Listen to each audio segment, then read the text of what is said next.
D'abord, je vous remercie de passer la parole à une ETI du secteur de l'assurance, un petit cabinet de courtage du côté de l'Opéra. Euh, Comme je suis la société la moins connue, mes témoignages ne concernent que l'assurance des particuliers et les assurances dommages et de prévoyance. Donc je ne parlerai pas de sujets d'épargne ou de retraite. Et puis on a une particularité chez Soliazar, c'est qu'on ne fait pas l'approche du digital en disant le digital c'est le direct, puisque nous travaillons avec quasiment 6000 intermédiaires, courtiers ou agents d'assurance qui trouvent chez nous des solutions. Donc quand on prend ce sujet-là, j'ai une double problématique de ne pas fâcher mes partenaires intermédiaires et puis de parler au client final. Donc quand on a appris ce sujet-là, on l'a lancé et j'ai été très humble et j'ai été toujours surpris quand on parle du digital, de la facilité avec laquelle on fait des comparaisons intersectorielles avec l'assurance. Et moi, j'ai toujours trouvé que c'était un petit peu risqué, parce que le secteur de l'assurance, il est très particulier. Moi, je passe pas mal de temps, et je vais y aller d'ailleurs demain à Lille, où j'ai mes plateaux de gestion, à faire de l'écoute des clients, des gens qui ont souscrit, généralement, qui ont des sinistres ou qui font un avenant sur leur contrat. Et ce que l'on oublie, et c'est ce que je voulais quand même vous rappeler, c'est que les clients ont un rapport avec l'assurance qui est quand même particulier. Je vais être caricatural, mais ils n'y comprennent quand même pas grand-chose. Ça, c'est le premier point. Deuxièmement, ils ont la perception de l'assurance comme une taxe ou comme un impôt, et donc ils n'ont pas une valeur plaisir très très grande à s'occuper de l'assurance.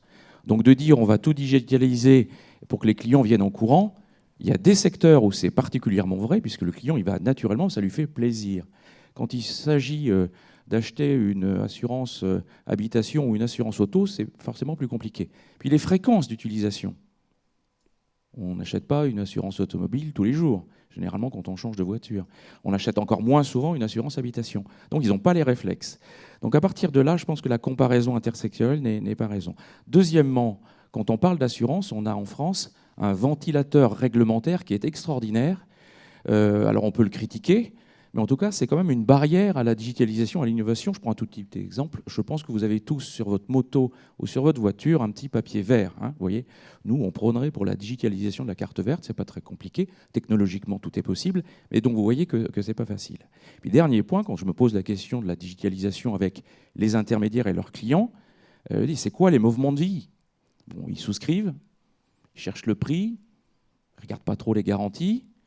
Premier événement, on prélève la cotisation, c'est encore un truc super sympa, prélèvement, cotisation. Et puis en fait, le vrai moment de vérité, c'est le moment du sinistre. Et puis les mots ont un sens, donc ce n'est pas non plus des valeurs de plaisir. Donc on s'est dit, pour faire rentrer le client dans les outils, dans la digitalisation, nous on essaye de travailler sur le service que ça peut rendre et la simplification.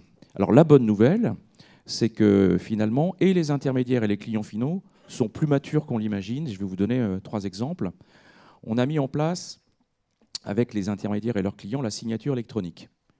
Donc il y avait un premier levier à passer, c'est que l'intermédiaire accepte de nous donner l'adresse mail du client pour qu'on puisse faire un envoi au tiers certificateur.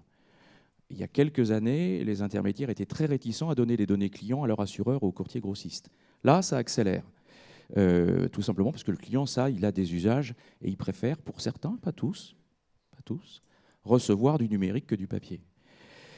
On a mis en place un truc tout simple. L'usage, c'est que payer sa cotisation d'assurance par chèque, par type, c'est un peu vieillot. Donc maintenant, on a fait de la carte bleue 3D Secure. Donc là aussi, ça fonctionne et il y a de l'appétence. Et puis, dernier sujet, pour le moment du sinistre, avec un partenaire assureur, on propose aux clients automobiles qui ont juste un petit accident, un accrochage de carrosserie, pas de dommages corporels, on leur propose de faire une expertise autonome à distance de leur petit accident. C'est-à-dire qu'ils prennent contact avec la plateforme sinistre et avec leur smartphone, parce que ça c'est maintenant très répandu, eh bien, ils photographient non seulement leur carte grise, la petite immatriculation technique du véhicule, les photos. Le gros avantage, c'est que donc effectivement, pas d'immobilisation du véhicule, expertise rendue rapidement, fluidité du remboursement. Tout ça, c'est de la théorie. Donc on l'a mis en place avec un partenaire cet été.